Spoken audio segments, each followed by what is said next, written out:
اگلا جو سوال ہے وہ سوال ہے پالنپور گجرات سے ایک بھائی نے پوچھا ہے. انہوں نے کہا ہے کہ مولانا میری بیٹی ایک مدرسے میں پڑھتی ہے اور جب ماہواری کا پیریڈ آتا ہے تو اس وقت میں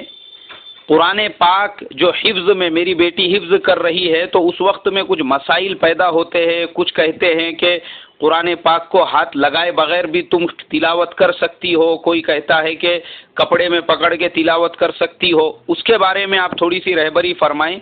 کہ ماہواری جب ہوتی ہے اس صورت کے اندر عورتیں قرآن پاک کی تلاوت کر سکتی ہے یا نہیں کر سکتی ہے. بھائی ہمارے پالنپور والے جو بھائی ہے جنہوں نے یہ مسئلہ پوچھا ہے, دیکھو آپ کے مسئلے کا جواب ایک دم ڈیٹیل میں بہشتی زیور کے اندر لکھا ہوا ہے, ایک دم آسان اور سمپل انداز کے اندر. اس میں کیا لکھا ہوا ہے کہ جو عورت حالت حیض یا حالت نفاذ میں ہو وہ اور جس پر کسی وجہ سے نہانا واجب ہو اس کے لیے مسجد میں جانا, بیت اللہ کا طواف کرنا, قرآن مجید کا پڑھنا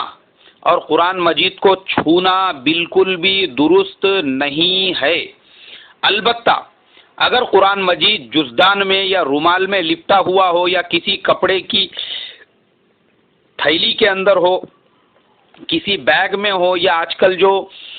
باکس آتے ہیں قرآن کو رکھنے کے اس کے اندر اگر ہے تو آپ وہ باکس کو, وہ تھیلی کو, وہ کپڑے کو اٹھا سکتے ہیں. ڈائریکٹ قرآن پاک کو ہاتھ نہیں لگا سکتے ہیں, اس کو ہاتھ لگا سکتے ہیں. دعائیں جو ہے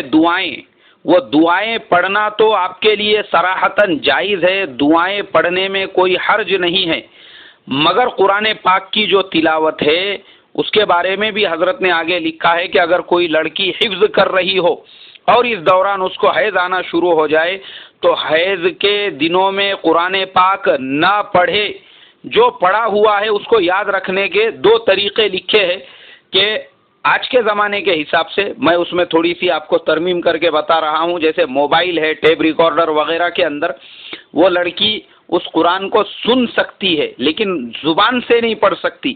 دل میں اگر پڑھ رہی ہے تو کوئی حرج نہیں, لیکن زبان ہلا کر تلاوت کرنا ناجائز ہے, اس کی آپ کو اجازت نہیں ہے. بہشتی زیور جلد نمبر 1 صفحہ نمبر 215 پہ یہ تمام جوابات پورے تفصیل کے ساتھ میں لکھے ہوئے ہیں.